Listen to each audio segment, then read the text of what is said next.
Fala para mim, estou aqui, Senhor. Fala, fala, fala, Senhor, fala. Torque essa canção na tua oração, para Deus realmente falar contigo. Torne essa canção um momento de oração para ti, para Deus falar uma palavra para você em nome de Jesus.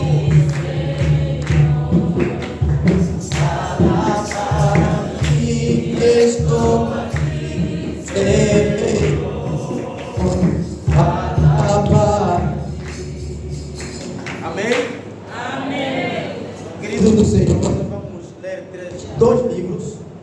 O primeiro livro de base, que consta no nosso flyer, Jeremias capítulo 33, versículo 3. E o segundo texto, então, Marcos capítulo 5, a partir do versículo 25 ao 33. Primeiro é Jeremias capítulo 5, capítulo 33, versículo 3. Jeremias capítulo 3, ou 33. Bom, eu quando prego gosto de me locomover, então o microfone com fio vai me limitar muito. Então, se querem filmar, vão ter mesmo que me acompanhar, ok? Espero que não se incomodem com isso. E eu vou mesmo gritar. A minha voz vai ser audível, não se preocupe com isso. Jeremias capítulo 33, o versículo 3. E prepare também Marcos capítulo 5, o versículo 25 ao versículo 33. Livro profético de Jeremias, capítulo 33 e o versículo 3. E depois pularemos para o Evangelho segundo Marcos, capítulo 5. Espantar-se-ão e tremerão por causa de todo o bem e por causa de toda a paz que eu lhes dou. Assim diz o Senhor: neste lugar que vós dizeis que está deserto, sem homens nem animais, nas cidades assoladas, sem homens, sem moradores e sem animais, ainda se ouvirá a voz de júbilo e de alegria, e a voz do noivo, e a voz de noiva, e a voz dos que cantam. Rendei graças ao Senhor dos exércitos, porque Ele é bom, porque a sua misericórdia dura para sempre. E dos que trazem ofertas de ações de graças à casa do Senhor, porque restaurarei a sorte da terra como no princípio, diz o Senhor. Assim diz o Senhor dos exércitos: ainda que neste lugar que está deserto, sem homens e sem animais, e em todas as suas cidades haverá morada de pastores que façam repousar os meus rebanhos. Nas cidades da região montanhosa, e nas cidades das planícies, e na cidade do sul, na terra de Benjamim, e nos contornos de Jerusalém, e na cidade de Judá, ainda passarão os rebanhos pelas mãos de quem os conte, diz o Senhor. Marcos capítulo 5, versículo 25 a 34. Vamos só ler a parte final do versículo 24, que é para fazer mais sentido. Grande multidão o seguia, comprimindo ou apertando. Aconteceu que certa mulher, que havia 12 anos, vinha sofrendo de uma hemorragia, e muito padecera a mão de vários médicos, tendo desperdiçado ou despendido tudo quanto possuía, sem contudo nada aproveitar. Antes, pelo contrário, ia de mal a pior. Tendo ouvido a fama de Jesus, ou ouvi falar de Jesus, vindo por detrás dele, por entre a multidão que apertava Jesus, tocou-lhe a veste. Porque dizia: se eu apenas lhe tocar as vestes, ficarei curada. E logo se lhe estancou a hemorragia, e sentiu no corpo estar curada do seu flagelo, da sua hemorragia. Jesus, reconhecendo imediatamente que dele saía poder, virando-se do meio da multidão, perguntou: quem tocou nas minhas vestes? Responderam-lhe seus discípulos: vês que a multidão te aperta, e dizes: quem te tocou? Ele, porém, olhava ao redor para ver quem fizera isso. Então a mulher, atemorizada e tremendo, cônscia do que nada se operara, veio, prostrou-se diante dele e declarou-lhe toda a verdade. E ele lhe disse: filha, a tua fé te salvou. Vai ter paz e fica livre no teu palavra do Senhor. Vamos sentar, queridos. Eu parabenizo muito a direção paroquial da juventude do Monte Jacó por este tema que nós, Canaã, já imitamos para o dia 1 de novembro, alusivo à reforma protestante. Teremos a nossa vigília com o mesmo tema: não me calo e não me conformo.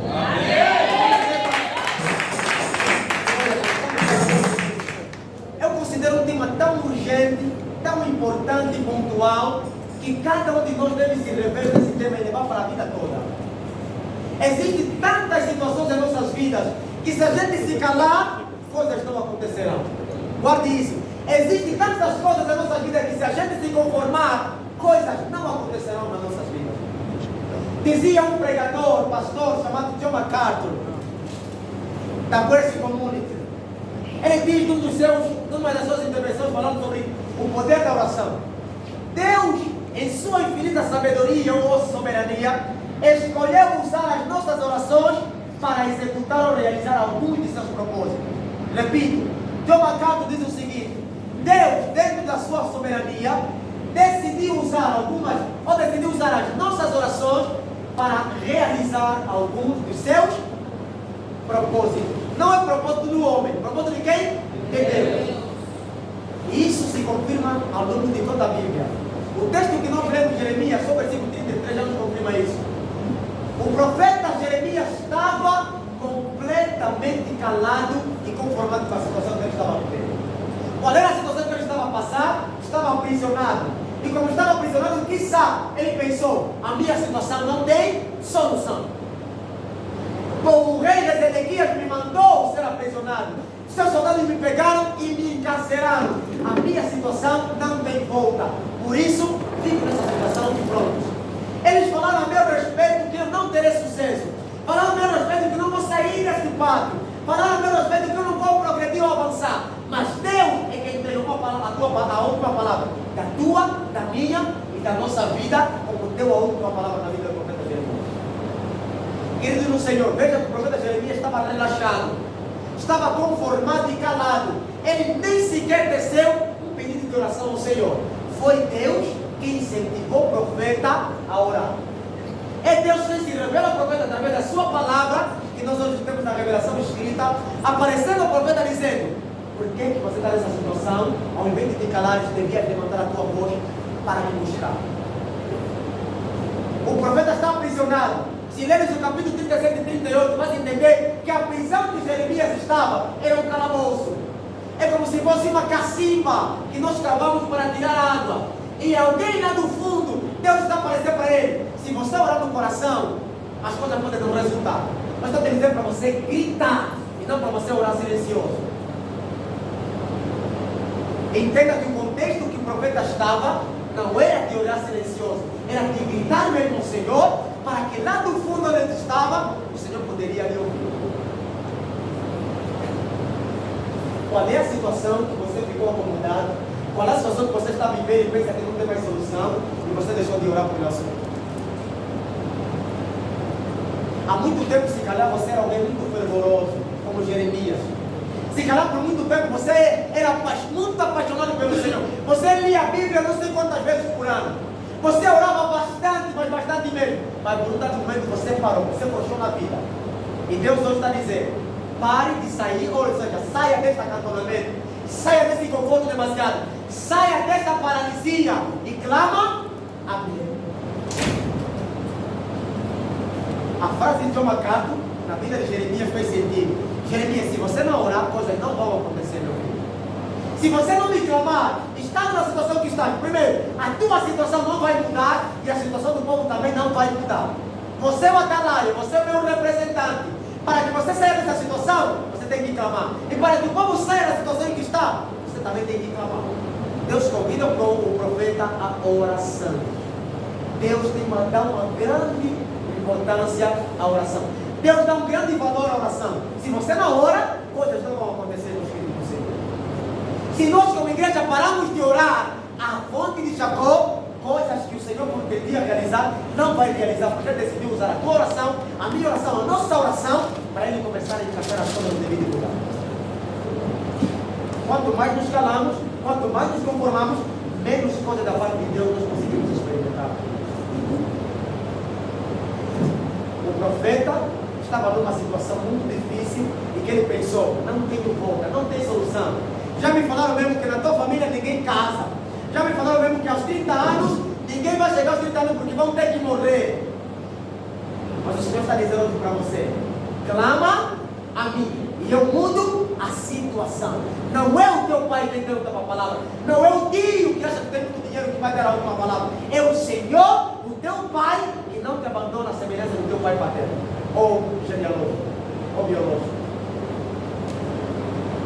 Deus está convidando o profeta para a oração, Deus está convidando o profeta para a intimidade, Deus está convidando o profeta para a comunhão. Não fique ali calado e de braços cruzados. Não se conforme com a situação que você está. Profeta, ainda mais para você experimentar. Jeremias, há mais palavras para você profetizar. Jeremias, há mais poder para você ser um instrumento para mim realizar. Mais uma vez pergunto, qual é a situação que você se estagnou na vida? Que palavra lançaram para você e você pegou aquilo e passa a viver com isso pro resto da vida? Que você não será, que você não fará, que você não progredirá, que você não crescerá. E você se estagnou mesmo com aquela palavra. Sabe, meus queridos, eu nunca vou acreditar nisso. Porque as pessoas interpretam, mas nunca vou acreditar nisso que a palavra tem poder. Não. Eu não vou acreditar nunca no que me disserem que a palavra tem poder. O que falarem de ti é o que vai acontecer. Não é verdade. A palavra só tem poder se você toma aquilo e passa a viver daquilo. Mas em si mesmo a palavra não tem poder sobre a tua vida. Podem te falar que você vai ser um burro, uma burra. Podem te falar que você vai ser um quadrado, triângulo, ou seja lá circunferencial. Se você pegar naquilo, você vai ser burro. Minha mãe pode me dizer várias vezes, seu cão, seu cadela. Mas se eu pegar aquilo, vou viver como um cão e não vou progredir. Mas se eu dizer que a palavra da minha mãe não tem poder sobre mim, mas a palavra do Senhor sim, eu vou progredir, porque Deus é quem escreveu a minha história. Não, minha mãe deixa eu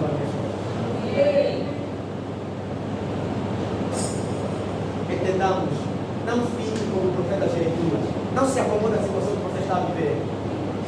Não, esse não é meu homem que Deus me mandou. Se não quer frequentar a igreja, ser com ele. Não, esse não é meu homem que Deus me mandou. Se está a te trair, se está a te desprezar, você está se conformando com aquela situação. Mas Deus está a dizer, saia dessa situação e parte para outra. Não fique acomodado nessa situação que vai te prejudicar, Jesus. Não fique acomodado nessa situação que não vai te gerar progresso, crescimento. Faça alguma coisa, meu filho. Ainda que você está na prisão, mas a tua boca ninguém aprisiona. Busca-me, clama, grite por mim, que lá do alto eu vou descer e vou mudar o teu clamor. E vejamos, Deus havia profetizado através de Jeremias, nesse mesmo capítulo 33, 3 restaurações. A primeira restauração é do povo saindo do cativeiro para a terra prometida. Porque Deus havia prometido através de Jeremias que o povo caldeu babilônico virá para poder subjugar Israel por causa do seu próprio pecado. Há muitas situações que nós vivemos, não todas, algumas situações que nós vivemos, nós estamos a provocar por causa da nossa má conduta. Às vezes nós não progredimos porque estamos a existir uma coisa que já devíamos largar há muito tempo. Às vezes o homem não te casa porque você está existindo um homem que só quer brincar contigo e não te dá casamento. Às vezes você está existindo uma mulher que não tem propósito contigo. Eu estava falando ontem com uma jovem da GCM, da Nova Jerusalém, por sinal. Estávamos a conversar e tudo mais, e chegamos na parte sentimental. Como é que vai essa área?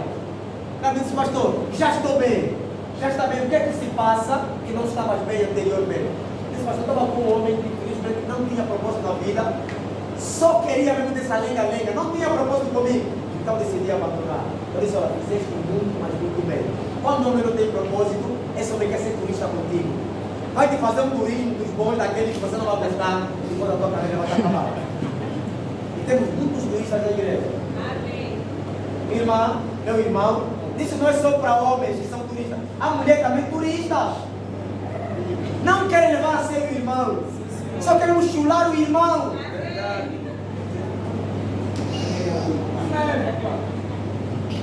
Não fique como a turista, como turista.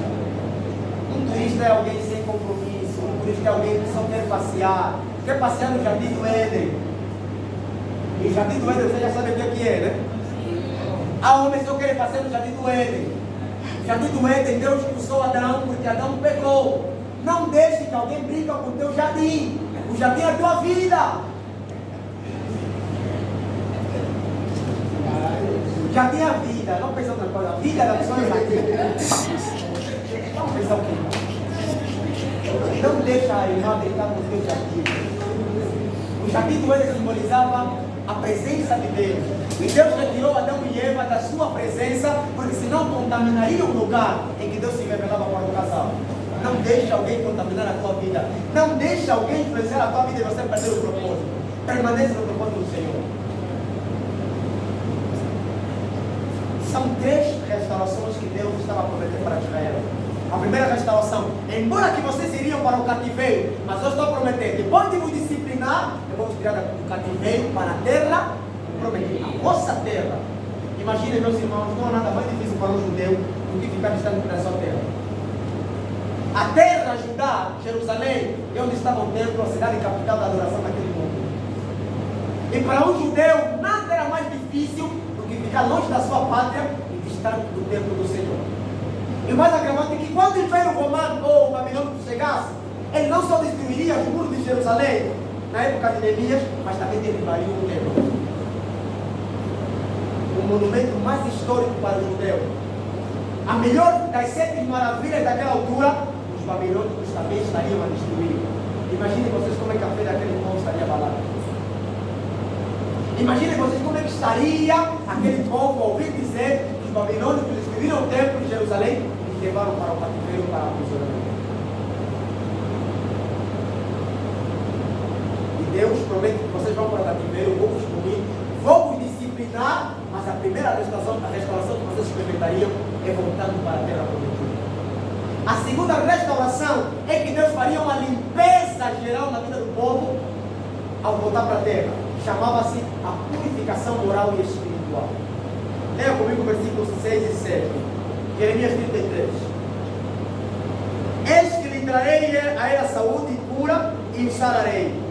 E lhes revelarei abundância de paz e segurança. Versículo 7.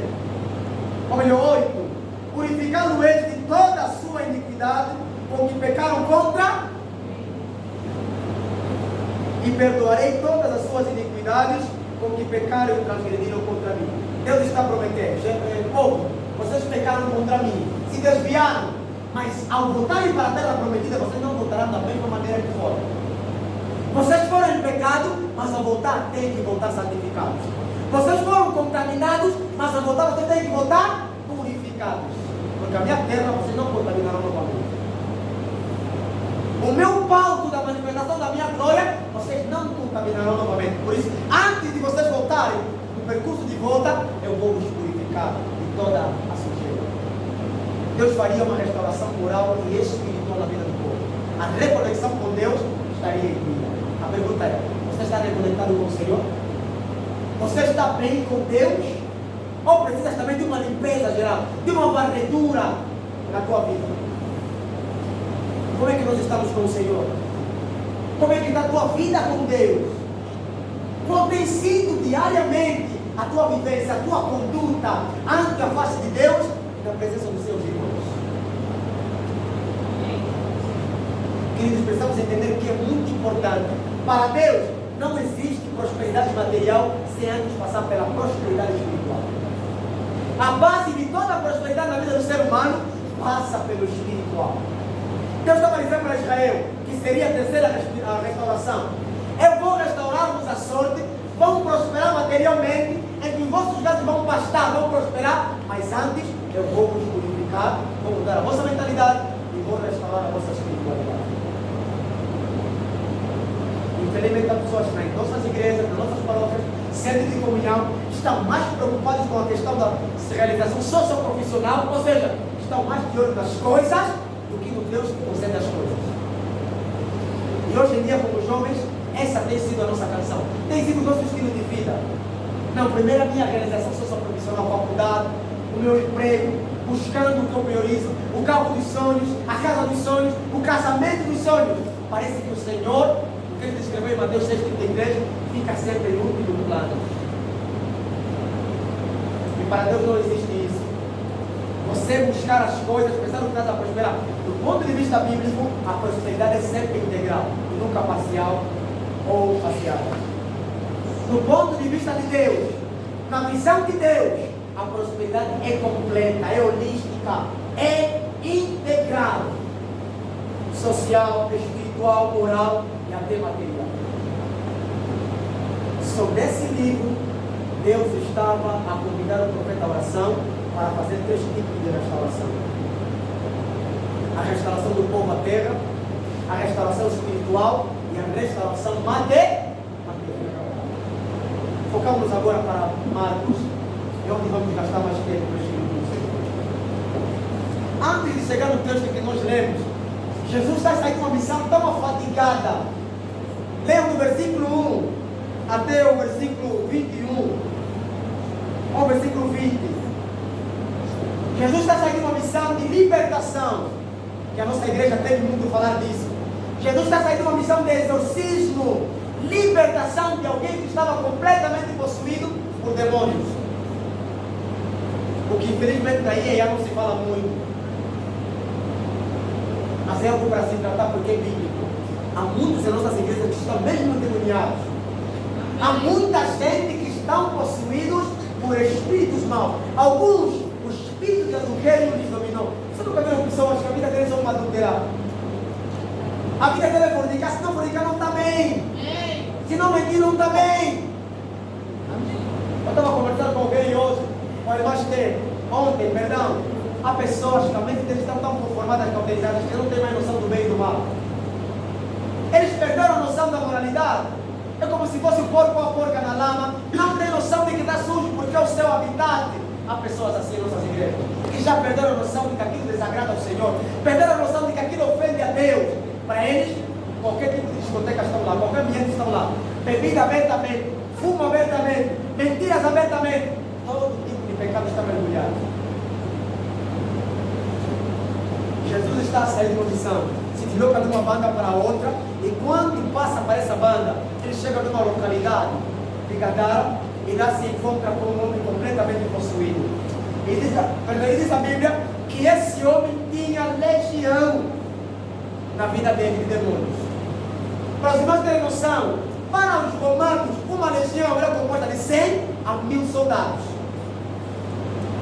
Uma legião, um comandante de batalhão poderia dirigir 100 a 1000 soldados. Imaginem vocês um homem a carregar 100 a 1000 demônios. Porque o termo que está usado aqui é legião. Qual é o teu nome? Respondeu o quê? Legião. O que representaria 100 a 1000 demônios numa só pessoa. Esse homem, naquela condição, não tinha esperança de casar. Esse homem, naquela condição, não tinha esperança de emprego, de escolaridade. Não tinha esperança de viver em sociedade, ele tinha que viver separado das pessoas. Porque Satanás dominou a sua mente, não tinha noção do que fazia. Satanás aterrorizou de uma maneira a vida daquele, travou de uma maneira a vida daquele homem, que ele não tinha esperança de vida. Que diz a Bíblia que ele vivia entre os sepulcros, cemitério, pegava pedra como se fossem talhadas e cortava-se. Ele não tinha noção do que fazia. A mente dele estava tão cauterizada, dominada, ele não conseguia ter noção do que realmente fazia. Esse homem não tinha sonho como nós de casar. Satanás roubou o sonho dele de poder estudar, de poder abraçar novamente a mãe dele, o pai dele, os irmãos dele, de poder entrar no templo para adorar o Senhor. Satanás roubou esse sonho da vida dele. Mas eu e você que temos essa chance, ainda nos damos de pleia. Ainda fizemos tanta banda. Vivemos num conforto demasiado que para vir ao templo tem que correr atrás de nós como se fosse a polícia da PIB para nos perguntar. Damos muita desculpa hoje em dia. Não, o trabalho não é ocupado demais. Eu tenho brincado assim com os jovens da Canaã e com a igreja no geral. Se você reclama que o emprego está te ocupando tanto, está ocupado é o Senhor que está dando emprego. Porque você clamou tanto. Não tinhas emprego, oraste tanto, Senhor, eu quero emprego. Deus te deu, agora estás ocupado demais. Deus é desculpado de me dar emprego, porque eu não tenho tempo para ti mesmo na igreja.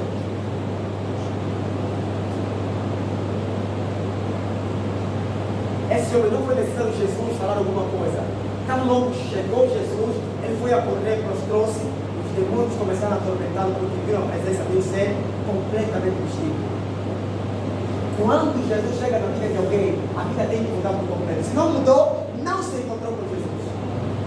Se a tua vida, a minha vida não mudou por completo, é prova de que a nossa vida não foi realmente transformada pelo Senhor. Nós não tivemos esse encontro pessoal com Cristo. E nós precisamos realmente de um encontro com o Senhor. Precisamos ter um encontro com o Rei dos Reis, assim como esse homem correu, impelido pelos demônios, para reconhecer a autoridade de Jesus. E quando o homem chegou, todo convulsionado, impelido pelos demônios, Jesus só perguntou: qual é o teu nome? E Satanás, na vida dele, então respondeu o nome desse homem. Meus queridos no Senhor, alguma coisa que eu quero ensinar aqui muito tremenda é que Satanás usa para escravizar e humilhar, mas Deus usa para transformar e dignificar. Guarda essa frase. Satanás usa para escravizar e humilhar, mas Jesus usa para transformar e dignificar. O exemplo na vida desse homem. Satanás o usou tanto, só acabou escravizando esse homem, acabou aprisionando esse homem e humilhou a vida desse homem. Não tinha esperança para nada na vida dele. Não tinha esperança para absolutamente nada, porque Satanás brincou e brincou. Que cuidado. Quando nós damos brecha ao inimigo, ele faz isso conosco. Não vamos pensar que estamos bem da vida, vamos pensar que estamos light, mas no fundo Satanás está mesmo a nos escravizar e depois vai acabar nos humilhando. Continue se doando para o Senhor, continue se doando para o Deus que você serve, que não só transforma vidas, mas Ele dá dignidade a todas as vidas que Ele transforma. Esse homem não teve a mesma chance desse homem que nós. Você e eu não estamos 100 a 1000 demônios em nossas vidas, mas Jesus deve ser a autoridade máxima na minha, na tua e na nossa vida. Não se conforme com a situação que você está vivendo. E é interessante que foi o próprio Jesus que não se conformou ver aquele homem naquela situação. Jesus não se alegrou vendo uma vida sendo tão desperdiçada. Ele disse: eu não me conformo, não aceito isso. Jesus libertou aquele homem, transformou a vida daquele homem, deu-lhe dignidade. Alguém que era instrumento de Satanás passou a ser instrumento de Jesus para anunciar o Evangelho. Ele insistiu com o mestre: quero seguir o Senhor. Depois de ser transformado, ele insistiu com o Senhor: quero seguir. Onde quer que for, também quero ir. Mas Jesus lhe disse: volta para a tua localidade, para a tua família e para os teus, e vai anunciar o que o Senhor fez na tua vida. Automaticamente Jesus estava dizendo: eu fiz coisa tão tremenda na tua vida que não deve ser guardada para os teus familiares. Vai anunciar o que eu fiz para você. Aqui começa o ponto de evangelização. Você não precisa ter grandes técnicas para a evangelização. Comece pelo que Deus fez por você, no meio do Santo Espírito na tua vida. Comece narrando o testemunho que nós damos aqui. Comece permitindo para as pessoas que eu conheço um Deus que é capaz de mudar a nossa vida. Conheço um Deus que é capaz de mudar drasticamente qualquer situação que a gente passa. Nunca duvide do poder de Deus. Se Deus transformou esse homem, o que Ele não pode fazer na tua, na minha vida ou na nossa vida? Se alguém que não tinha esperança de vida, não tinha esperança de casar, não tinha sonhos para nada, porque foram abortados esses sonhos, mas Deus transformou e dignificou, o que Ele não é capaz de fazer na nossa vida, meus irmãos? O primeiro pregador dizia: muitas coisas não nos experimentamos, e eu concordo, porque às vezes não nos conhecemos, não conhecemos quem nós somos. Não tomamos posse daquilo que Deus escreveu a nosso respeito. Estamos a ler a Bíblia, mas com olhos de dúvida. Será que não é isso para mim? Senhor, só acontece com os outros, comigo não acontece, não. Também contigo pode acontecer. Se aconteceu com Jeremias, também pode acontecer com Zacarias. Se aconteceu com Esther, pode acontecer com Ana. Se aconteceu com Débora, pode acontecer com Ruth. Qualquer um de nós que crê nessa palavra é algo das promessas do Senhor. É algo do agir de Deus. Mas não se cale, não se conforme. Jesus transformou a vida desse homem e esse homem passou a ser então evangelista, conforme consta no versículo 20 do capítulo 5 de Marcos. O segundo episódio da atividade de Jesus é sobre a filha de Jairo.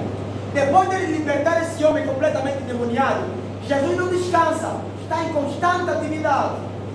E com atividades sobrenaturais, realiza uma ação extraordinária na vida de um homem que não tinha esperança, que não tinha mudança para a vassoura dos homens, e agora ele vai ser incomodado por outra gente. Jairo, sendo um dos líderes da sinagoga naquela altura, um dos principais líderes dos judeus, ele chega para Jesus: a minha filha está moribunda, está morrendo, preciso do teu auxílio. É como se Jairo estivesse a dizer: Senhor, eu não me calo e não me conformo de que vou perder a minha filha. Eu sei que podes fazer alguma coisa para trazer a minha filha de volta. Enquanto não ver o Senhor no meu lar, tocando na minha filha, não pararei de te incomodar e não vou me conformar com essa situação. Jairo não se calou e Jairo não se conformou com a situação da sua filha. Aos olhos dos homens, era normal que alguém adoecesse. E é normal que alguém adoeça. Mas deixa eu te dizer, não é normal que alguém viva de doença para doença, sai doença entra doença. É normal adoecemos, mas não é normal vivemos em doença sucessiva. Alguma coisa não está bem. Mas há pessoas que cauterizaram isso, se conformaram. Não, na minha família não é assim. Não, minha vida não é assim desde pequena, eu sou doente. Desde pequeno que eu já não avanço mais em saúde. Não se conforme com essa situação. Nós ficamos doentes porque somos humanos, mas não é normal sucessivamente adoecer. Não gostamos de um tempo de paz. Não acredito que isso é bom. Meus queridos do Senhor, Jairo não se conformou com a situação e ele decidiu responder a Jesus. Jairo não se calou, por mais que ele poderia sentir vergonha dos seus concidadãos, por mais que ele poderia ser criticado pelos seus colegas líderes judeus, por mais que ele seria discriminado. Você é o principal dos líderes, está a fazer que é procurar esse samaritano, ou esse galileu, esse filho de carpinteiro. Naquele momento ele não queria saber do Estado, ele queria saber da filha dele. Jairo naquele momento não queria saber do seu status social, Jairo queria saber do poder de Deus que traria de volta a maior felicidade que ele tinha junto da sua esposa, a sua própria filha.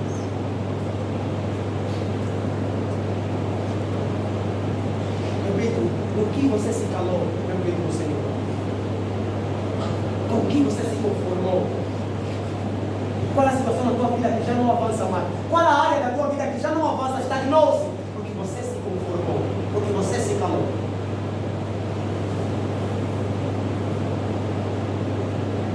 Aí Jairo foi até Jesus, no capítulo 21, versículo 21 até o versículo 24.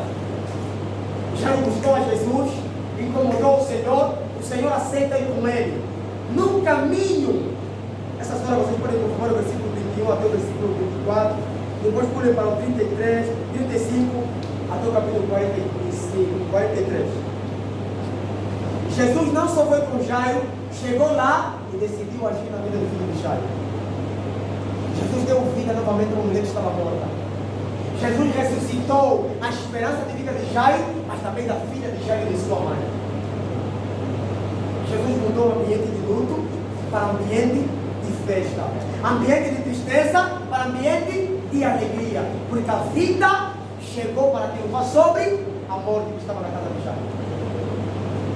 Eu não sei que área da tua vida ficou morta, eu não sei que área da tua vida está paralisada, mas o dono da vida está a chegar para poder dar movimento, assim como o Espírito Santo em Gênesis capítulo pairava sobre as águas para dar movimento às coisas. Jesus também está chegando para dar movimento às coisas na tua vida. Eu não sei que área da tua vida paralisou, mas o Senhor quer dar movimento, vida para aquilo que paralisou. Ele vai começar contigo renovando a visão do reino na tua vida. No caminho que Jesus vai para a casa de Jairo, surge mais um episódio que Jesus tinha que resolver de imediato. Eu não consigo imaginar aquela jornada de Jesus. Todo aquele dia era muito cansativo para o Senhor. Sai do Gadareno, vem Jairo para incomodar, e no percurso da casa de Jairo vem mais uma mulher para incomodar. Essa mulher, meus irmãos, era judia, e toda judia tinha sonho de casar. A semelhança do Gadareno, essa mulher também não tinha esperança de vida. A semelhança do Gadareno, pelo que ela passava, já não tinha esperança para casar, não tinha esperança para ter filhos, não tinha esperança para poder comungar ou congregar no tempo com os irmãos e nem estar próximo da sua família. Tudo porque ela padecia de uma doença que se chama TPM, que é a doença normal das mulheres. Alguns chamam que é doença ou estado, mas pronto. A Bíblia fala que ela sofria de uma hemorragia, padecia de uma patologia. E mais agravante, não eram 7 dias, não eram 12 meses, não eram 12 semanas. Foram quantos? 12 anos. Imaginem vocês, a filha de Jairo tinha 12 anos, Jairo está a perder a sua filha de 12 anos e essa mulher está a perder mais de 12 anos da sua vida.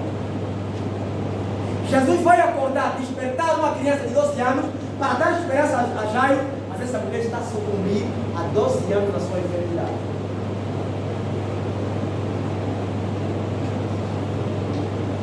Essa mulher, repito, não tinha esperança de casar.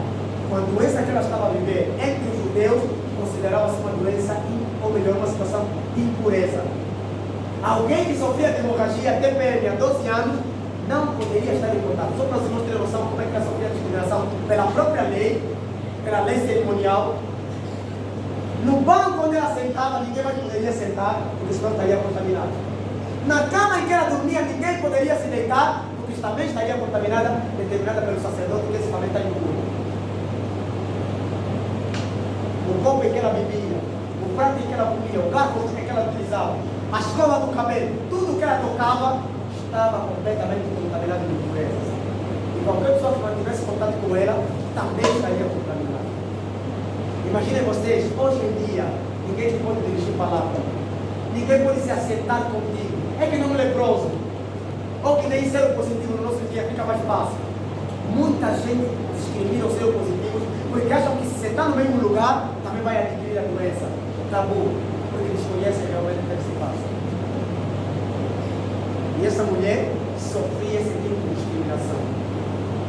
A situação dela era caricata, mas tão caricata que não tinha voltas para ela. E diz a Bíblia que ela consultou os melhores médicos. Nos 12 anos que ela padecia, despendiou tudo que ela tinha.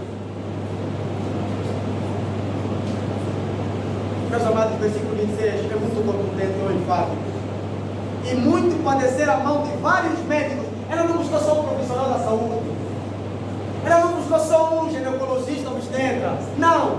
Ela queria várias opiniões da medicina. Ela queria várias opiniões da ciência para achar solução da sua situação. Mas quanto mais ela procurava os médicos, diz a Bíblia, que ela ia de mal a pior. Ela piorava. Quanto mais empreendia esforços, gastava o dinheiro para buscar solução, mais a situação dela estava a deteriorar, estava a piorar. Eu não consigo entender a tamanha infelicidade que essa mulher estava vivendo. Eu não consigo, se fosse no nosso tempo tão moderno, só uma simples discussão com o marido já entra em depressão. Na nossa era moderna, toda doença agora é do foro psicoemocional, é ansiedade, é depressão. E achamos que essas doenças são doenças light, é doença de rico. Hoje em dia o namorado não lhe quer mais, está em depressão. Hoje em dia o namorado não lhe quer mais, está em ansiedade. Está em crise, está constantemente em crise. É a nossa doença moderna, infelizmente. Meus amados do Senhor, eu não quero imaginar o sofrimento dessa mulher. Mas imaginem vocês, 12 anos, você faz de tudo para sarar, mas você está a piorar. Você busca a esperança de vida, mas a esperança da morte é que vem subvertindo. Você busca a solução, mas a solução não se encontra em parte nenhuma. Até que um dia, ela ouvindo falar de Jesus, ela tomou atitude. O que me encanta na vida dessa mulher, ela não queria dirigir palavras a Jesus. Ela não queria dialogar a Jesus porque ela sabia, Jesus pode me curar por palavra que tem poder, mas também se eu tocar nele, eu consigo ser sarado. E ela só queria isso, tocar o Mestre Jesus. Ela decidiu consigo mesma, já que não há volta na medicina, os homens não têm resposta para a minha situação. A humanidade, a ciência diz que já não é capaz. Já provou por A mais B que a minha situação não tem volta. Ela poderia estar cauterizada, poderia estar conformada, poderia se calar. Pronto, já procurei os melhores médicos, os melhores ginecologistas obstetras. Já procurei toda a ajuda da ciência. Poxa, não é solução para mim.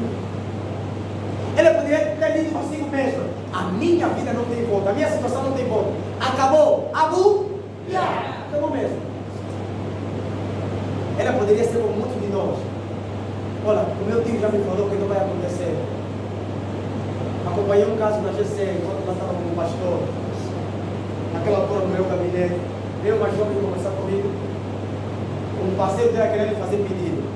Mas o tio dela lhe disse: olha, você não pode ainda casar sem que a minha filha case. A filha dele não tinha parceiro. O tio determinou, você não pode casar, não pode fazer a apresentação sem que a minha filha primeiro case. Depois é que é você. E mais agravante é que aquela jovem pegou a palavra do tio e se conformou. O marido, o parceiro não fez mais a apresentação, porque o tio mandou que ainda calma, mas primeiro é minha filha. Ela decidiu aceitar aquela palavra do tio. E muitos de nós às vezes somos assim, nos apegamos a coisas que ouvimos. Ah, ela falou, na igreja isso acontece muito. Ah, me falaram mal no coral, então já não apareço mais. Pô, minha mãe, que diabo, né? Se quer sair, sai só já, não trabalha só. Assim não te falaram mal. Qual é a palavra mal que não vai te fazer sair do grupo coral? Se tem compromisso com o Senhor. E principalmente as mulheres que estão mais sensíveis. Ah, a irmã Esther me falou mal, não vou tomar naquele grupo coral. Não, bom também. Me mostra mesmo o coral mais bem, lhe dá na cara. Eu não estou aqui por ti. Você pode falar, mais bem ser. Meu compromisso é com quem? Com Deus. Podes falar o que você quiser. A tua palavra não tem poder sobre mim quando o meu Deus determinou outra coisa. E há muita gente que se apega à palavra dos outros. Você não vai ser ninguém. Você não vai acontecer na tua vida. Você não será, não pode fazer. Não se apegue a essas palavras do Senhor, você vai com o Senhor que você é. Apegue-se à palavra do Senhor, que é poderosa para transformar qualquer situação. Como essa mulher pensou no seu Deus. Ela não se conformou, ela não se calou, ela disse, já que não tem resposta da parte dos homens, eu vou buscar alguém que está acima dos homens. Esse homem que eu vou buscar não é comum, é um ser incomum. E aprenda a buscar as coisas incomuns, meus irmãos. Não se acostume sempre com as coisas comuns. Se ninguém quer jejuar na tua paróquia, a favor da conta de Jacó para mudar a situação, jejue você sozinho. Na Mateus Zacarias Tobe, o jovem não quer passar 5 horas de oração. Comece você sozinho. Faça esse propósito sozinho. Já está a plantar. Porque nós não saímos, podemos ficar 5, 10 horas de cantar. Se ouvir a tarde de louvor, das 3 até as 20, ninguém vai sair. Mas diga só 2 horas de oração, tudo livre. O problema começou. Comece sozinho. Comece sozinho. Você está a plantar. Pode não ser agora, mas alguém futuramente vai seguir as tuas pisadas. Alguém vai se lembrar disso. Então essa mulher seguiu. Disse, eu vou procurar alguém comum. Já que os médicos não têm resposta para mim, eu vou buscar. Ele determinou seu coração. Se eu tão somente tocar nas suas vestes, farei o quê? Ficarei curada. Ela correu, por isso eu disse, vamos destacar só a parte final do versículo 24, que a multidão apertava Jesus. Essa mulher, quando que não tinha volta, ela tentava do lado direito, a multidão apertava, senão não dava espaço. Vai do lado esquerdo, não tinha espaço. Se a galera tentava subir a um lugar para penetrar, não tinha espaço. Até que ela arranjou um furo dentro da multidão. Se ela passou entre as pernas das pessoas, só para alcançar o Senhor Jesus Cristo. Ela fez algo incomum, o que não era natural naquela altura. Se a multidão apertava, significa que Jesus estava tão comprimido que não havia uma brecha para aquela mulher passar e encontrar o Senhor. Mas ela arranjou uma forma. Ela foi buscar um comum só para alcançar o Senhor Jesus. E quando ela alcançou, tão logo tocou, as coisas começaram a mudar a sua vida. A pergunta é, você já chamou a atenção de Deus? Ela só queria chamar a atenção de Deus. Você já chamou a atenção do Senhor? De que maneira você ora? Porque as nossas orações às vezes têm sido muito mecanizadas. Às vezes só temos a mesma oração. Acordei, Pai, obrigado pelo dia, vou trabalhar, abençoa, amém. Nem consegue ficar 15 minutos com o Pai em devoção. Nem consegue ficar 30 horas, 1 hora só de devoção com o Senhor, mas consegue ficar mais de 1 hora nas redes sociais. Mais de 1 hora conversar com um amigo ou com a parceira. E quando está conversando com a parceira, estiver na cama, o homem vai com os olhos presos até nas paredes, não sei onde. Mas com o Senhor não consegue. Está falando com a parceira, não está liberando o telefone, mas faz gesto brusco. Ai, eu te amo. Muita coisa, não está liberando a parceira, mas está fazendo muito gesto brusco. Mas com o Senhor não conseguimos passar sequer 30 minutos de oração. Comece a mudar o paradigma, faça algo comum. Se você só fazia 5 minutos ou 5 segundos, comece a aumentar o tempo. Você verá que as coisas vão começar a sangrar como se diz na vida. E você, pouco a pouco, step by step, estará subindo até o lugar adequado. Essa mulher tão logo tocou no Senhor, as coisas começaram a mudar na vida dela. A doença desapareceu na vida dela. de imediato. Porque quem se encontra com o Senhor, eu repito, não pode ser o mesmo. Quem uma vez tocou o Senhor, quem uma vez foi tocado por Deus, a sua vida tem que mudar por completo. Se você sofreu uma situação há muitos anos, se a tua situação perdura há muito tempo, o Senhor é capaz de mudar com a tua atitude comum. Repito, com a tua atitude comum, o Senhor pode mudar a tua situação. E agora eu estou dizendo para você orar para partir as cadeiras, para você orar para bater nas paredes. Faça um gesto em comum para o Senhor. Busque como se nunca buscasse o Senhor. Se quer chorar, chore, mas de arrependimento. Quer chorar, chore, mas de lamentação. Quer chorar, faça alguma coisa diferente que você não tem feito ao Senhor. Passe mais tempo com o Senhor. Procure ler mais as Escrituras Sagradas. Ouça mais a Deus para você receber a instrução dele através da palavra dele. E essa mulher curada, Jesus então percebe que saiu o poder da vida dele. Deixa-me ensinar-nos 3 lições, meus irmãos, para não nos calarmos e não nos conformarmos com a situação à luz da história desta mulher. A primeira coisa que essa mulher fez, meus amados do Senhor, para não se conformar e não se calar, foi vencer a barreira do medo, libertando-se de tudo que é comum, apesar de toda a sua volta parecer comum. A primeira coisa que essa mulher fez para não se calar e se conformar foi vencer a barreira do medo. A multidão apertava o Senhor e ela se calhar pensou como se mesmo: não posso fazer isso. Ela se calhar tinha medo do que poderia acontecer, a repercussão que veria na sua vida. Se calhar os discípulos se levantariam e começariam a lhe ofender. Se calhar as pessoas à sua volta diriam: o que você está fazendo? Quer se aproveitar do mestre? Mas ela venceu a barreira do medo, meus amados do Senhor. Versículo 25 a 28 nos confirma isso. Que ela decidiu fazer um gesto comum, correndo atrás do Senhor, vencer o medo. Não importa a situação que você está a viver, não deixe o medo tomar conta de você. Se você está numa relação, não pense: será que vai dar certo? Será mesmo que eu vou casar? Não coloque o medo no teu coração. Vença essa barreira e coloque o assunto nas mãos de Deus para que Ele gira. Não você vai gerir, deixa o Senhor gerir. Tudo que essa mulher fez: vou correr ao Senhor e Ele vai gerir a minha situação. Não sou eu que vou gerir a minha própria situação, porque eu já entreguei a minha vida nas mãos dos médicos para Ele gerir, a ciência gerir, mas a ciência não conseguiu gerir. Ele então foi correr ao Senhor para que Jesus gerisse a situação dele. Que medo persiste na tua vida? Você tem medo pelo quê? De que você tem medo até o dia de hoje? Ah, não posso orar gritando porque se meu evangelista me ver, vai me falar mal. Ah, daí ela diz que não posso orar de joelhos, porque quem é de joelhos é da pentecostal. Quem disse? Se a Bíblia diz: prostrai-vos diante do Senhor, lindos reis. Enquanto estava no banco da faculdade, estava com um colega e a gente evangelizava na rua. E um dos nossos colegas chegou e disse: vocês são teólogos, não podem pregar na rua, pá. Tem que ver nosso prestígio. Eu disse: como? Se até os discípulos diretos do Senhor, apóstolos, pregavam nas ruas, quem somos nós, simples homens, para não pregarmos nas ruas? Mas a mente dele é: você tem que ser pregadores nas paróquias. Então, mas eu já dizia: o mundo é a minha paróquia. Quando me fecham os púlpitos das igrejas, eu tenho um mundo para pregar. Tem pessoas na rua para se pregar o evangelho. Então não tenha medo. Vença a barreira do medo, meu irmão, minha querida no Senhor. Vença a barreira do medo. Quanto mais medo você tem, não vai ter a atitude de correr atrás das coisas. Quanto mais de medo você alimenta na tua vida, menos será, ou mais difícil será, de você adquirir as coisas da parte do Senhor. Não vais conseguir experimentar.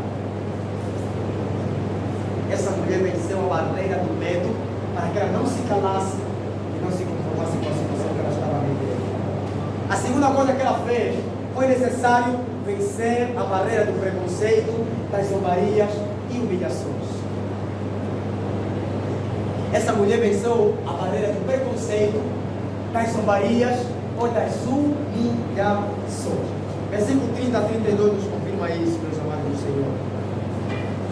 Diz o versículo 30: Jesus, reconhecendo imediatamente que dele saíra poder, virando-se no meio da multidão, perguntou: quem me tocou nas vestes? Responderam os seus discípulos: vês que a multidão te aperta e dizes: quem me me tocou. Essa mulher tinha tudo para dizer: não posso fazer isso. Porque se eu tocar no Senhor, os discípulos vão pensar que eu estou aproveitando o meio para lhe namorar. Se eu tocar no Senhor, vou sofrer discriminação ou zombaria por parte das pessoas, que eu estou a querer me deitar com o mestre. E muitas vezes nós temos vivido muitas situações de zombarias, de discriminação. Ah, sua vaca, você não produz. Há muitas pessoas nessa situação que não estão a conseguir alcançar. E aí vem mais pessoas de má fé, de mau caráter, vem mais por cima dessas pessoas. A sua vaca, seu barco, você não produz, você não faz aquilo. Está a gerar discriminação na vida da pessoa. Ela não fez nada para não gerar. Deus decidiu encerrar a sua mãe como fez com Ana, como fez com tantas outras mulheres. Mas essa mulher, apesar de sofrer discriminação, apesar de sofrer zombarias, apesar das humilhações que ela vivia, ela tirou essa barreira da sua vida. Não vou me limitar, não vou me calar. Vou romper essa barreira da minha vida e vou correr até quem? Jesus. Você já quebrou essa barreira na tua vida? Quebraste essa barreira na tua vida? Ou você continua pegada à discriminação, à vergonha, à zombaria? Desprenda-te. Vença. Rompa qualquer barreira que te impossibilita, qualquer barreira que te impossibilite de se chegar ao Senhor. Se é sono, vence essa barreira do sono. Se a preguiça que constantemente tem atacado você, busque ajuda como essa mulher fez. Busque a ajuda do mestre. Outra vez tinha um homem com mulher de Deus para te ajudar nessa situação. Mas não se conforme. Não é normal. Não é normal. Não se conforme, porque o Senhor é o único que tem a capacidade de mudar a nossa situação. Terceira e última atitude que essa mulher tomou para não se calar e não se conformar, foi preciso chamar a atenção do Senhor, correndo até Ele e expor a sua preocupação. Foi preciso ela romper essa barreira. Ela decidiu chamar a atenção do Senhor. Ela correu até o mestre para que o Senhor pudesse tratar da sua situação e dar o livramento que ela precisava. Ela expôs a sua preocupação ao Senhor. Consultem comigo o versículo 27, 28 e 33. Tendo ouvido a fama de Jesus, vindo por detrás dele, por entre a multidão, tomou-lhe as vestes. Porque dizia: se eu apenas lhe tocar as vestes, ficarei curada. 33. Então a mulher, atemorizada, ou com medo e tremendo, com o seu consciente do que ela se operara, veio, prostrou-se diante do Senhor e declarou-lhe toda a verdade.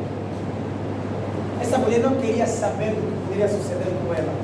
Essa mulher não queria saber do que as pessoas comentariam. Ela só queria saber de alcançar o Senhor, expor o seu problema, colocar a sua situação ao Senhor. Nem que fosse com gestos. Ela não precisava de palavra, ela só precisava de atitude. Ela colocou a sua situação no meio da sua atitude ao Senhor. E Jesus, quando perguntou que ele tocou, depois de ela confessar, o mestre declarou: vai-te em paz, que seja livre do teu. Do que você está precisa que Jesus faça na tua vida? De que mal você precisa ser sarado? E vou mais além. De que hemorragia você precisa que Jesus tanque na tua vida? Para essa mulher foi a hemorragia de TPM, 12 anos. Mas qual é a hemorragia na tua vida que Jesus precisa estancar? O que está parado na tua vida que Jesus precisa dar movimentos? Qual é a barreira que o Senhor tem que quebrar que até hoje você continua estagnado ou estagnado naquela situação? Por favor, vamos colocar em pé para quem está sentado. De oração. Eu não sei que situação você tem enfrentado ultimamente. Eu não sei de que hemorragia você padece. De que fluxo de sangue você está a padecer. Eu não sei que área da tua vida está estagnada. Mas o Senhor que estancou a hemorragia na vida dessa mulher que sofria 12 anos é capaz de também estancar a hemorragia na tua vida. Esse Jesus que tocou, que transformou, que declarou com palavra a salvação, a cura da vida dessa mulher, também está aqui para declarar a cura da nossa vida. Tu és o Senhor.